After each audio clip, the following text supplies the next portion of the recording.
China has a long tradition of tasty desserts, and there's a growing group of consumers with higher incomes who hunger for foreign foods and flavors. Timothy Pope shows us the food.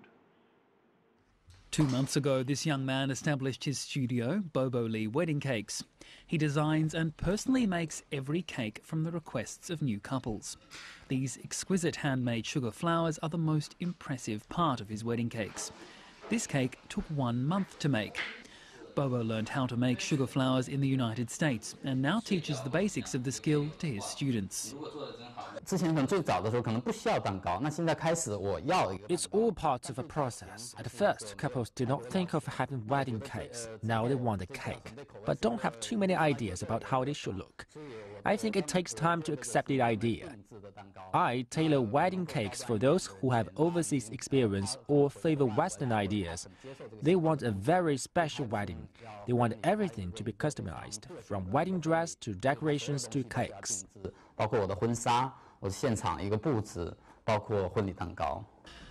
Bobo says Shanghainese have always been known as the trendsetters in China, and so they're more likely to welcome the idea of high-end tailored wedding cakes.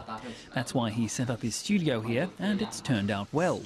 More young Chinese are open to the idea of special cakes, and in fact, they're interested in learning how to make cakes themselves. I like making cakes, and I like the style of this cake, so I wanted to try by myself. I saw pictures of his cakes. They're very beautifully made. The customers these days want more than just a good-looking cake, however, so Bobo took himself off to the Tokyo branch of Le Cordon Bleu, the world's leading culinary school, to learn how to make them taste good too. Ruby Gao is food and wine editor at Shanghai Daily, and she agrees that Chinese customers now want more authentic flavours in their cakes. That means that they do not prefer those once very popular, some kind of locally adapted pastry. For example, they would rather go to a pastry shop opened by a celebrity chef for eclair than go to, for example, Kaisling for a piece of adapted eclair, which is called hado. That's all created a rush of high-end foreign bakers into China. Well-known French dessert boutique Angelina opened in Beijing and Shanghai last year. Cova, which started in Italy in 1817, has opened 4 branches in Shanghai.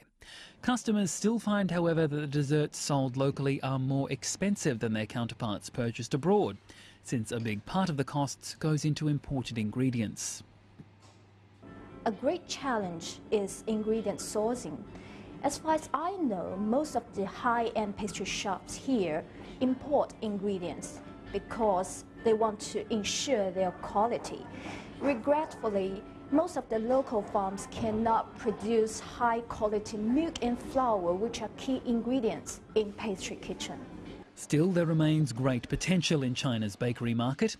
The annual per capita consumption of baked goods is only 5 kilograms here, much less than in other countries with traditionally similar diets to China, such as Korea, where people buy an average of 8 kilograms of baked goods every year. Timothy Pope, ICS for CCTV, Shanghai.